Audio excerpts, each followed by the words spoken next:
নমস্কার বন্ধুরা। আজ আমরা কথা বলবো পৃথিবীর অন্যতম মহান আধ্যাত্মিক গ্রন্থ ভগবদ্গীতা সম্পর্কে। ভগবদ্গীতা শুধু ধর্মীয় বই নয়, এটি জীবনের প্রতিটি সমস্যার সমাধান খুঁজে পাওয়ার এক অসাধারণ পথপ্রদর্শক। হাজার হাজার বছর আগে বলা এই জ্ঞান আজও সমানভাবে প্রাসঙ্গিক। গীতার পরিচয়। ভগবদ্গীতা হল ভারতীয় মহাকাব্য মহাভারতের একটি অংশ। এতে মোট 18টি অধ্যায় এবং প্রায় 700টি শ্লোক রয়েছে। গীতার মূল ঘটনা ঘটে কুরুক্ষেত্রের যুদ্ধক্ষেত্রে, যেখানে অর্জুন নিজের আত্মীয় স্বজন ও গুরুর বিরুদ্ধে যুদ্ধ করতে দ্বিধাগ্রস্ত হয়ে পড়েন। তখন তার সারথি হিসেবে থাকা কৃষ্ণা তাকে জীবনের গভীর সত্য ও কর্তব্য সম্পর্কে শিক্ষা দেন। এই শিক্ষাই হল ভগবদ্গীতা। গীতার মূল শিক্ষা: 1. কর্ম করো, ফলের চিন্তা নয়। গীতার সবচেয়ে বিখ্যাত শিক্ষা হল কর্ম করো, কিন্তু ফলের প্রতি আসক্ত হয়ো না। অর্থাৎ আমাদের কাজ সততার সঙ্গে করে যেতে হবে। ফল কি হবে সেটা নিয়ে অতিরিক্ত চিন্তা করলে মন দুর্বল হয়ে যায়। 2. আত্মা অমর।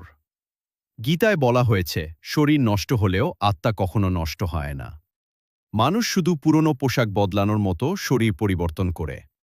এই শিক্ষা মানুষকে মৃত্যু ভয় কাটাতে সাহায্য করে। 3.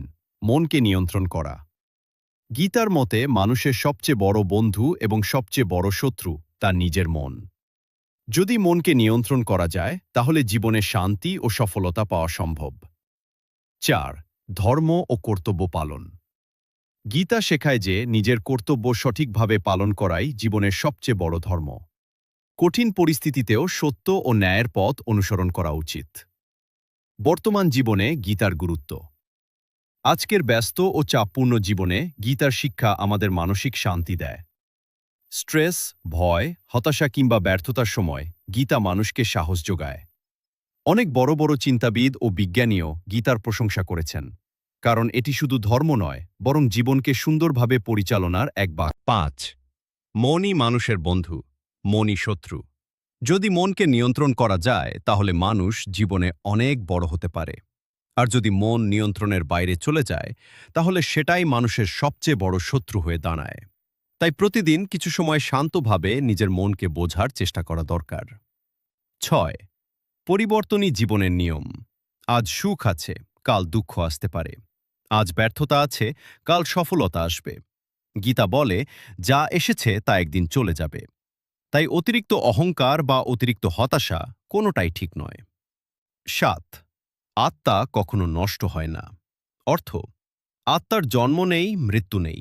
শরীর একদিন শেষ হবে, কিন্তু আত্মা চিরন্তন। এই শিক্ষা মানুষকে মৃত্যু ভয় থেকে মুক্ত হতে সাহায্য করে। 8.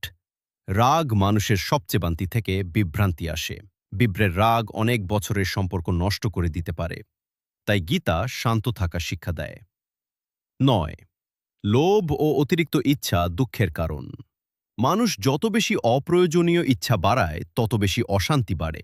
সন্তুষ্ট থাকতে শেখা খুব গুরুত্বপূর্ণ। 10. সত্য ও ন্যায়ের পথে থাকো। কঠিন সময় এলেও সত্যের পথ ছেড়ে দেওয়া উচিত নয়।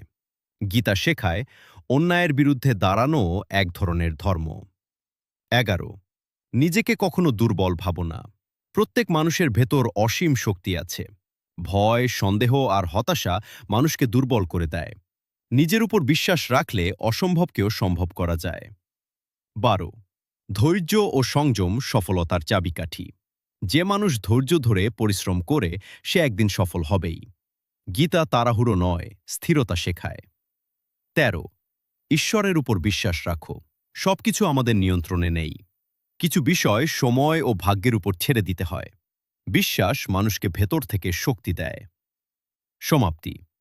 গীতার শিক্ষা শুধু পড়ার জন্য নয়, জীবনে পালন করার জন্য। যদি আমরা প্রতিদিন একটু একটু করে এই কথাগুলো মেনে চলি, তাহলে জীবন অনেক শান্ত, সুন্দর ও অর্থপূর্ণ হয়ে উঠতে পারে। ভগবদ্গীতা আমাদের শেখায় সৎভাবে জীবনযাপন করতে, নিজের কর্তব্য পালন করতে এবং কঠিন সময়েও ধৈর্য হারিয়ে না ফেলতে। তাই গীতা শুধু একটি বই নয়, এটি মানব জীবনের এক চিরন্তন পথপ্রদর্শক। ভিডিওটি ভালো লাগলে লাইক, শেয়ার এবং সাবস্ক্রাইব করতে ভুলবেন না। ধন্যবাদ।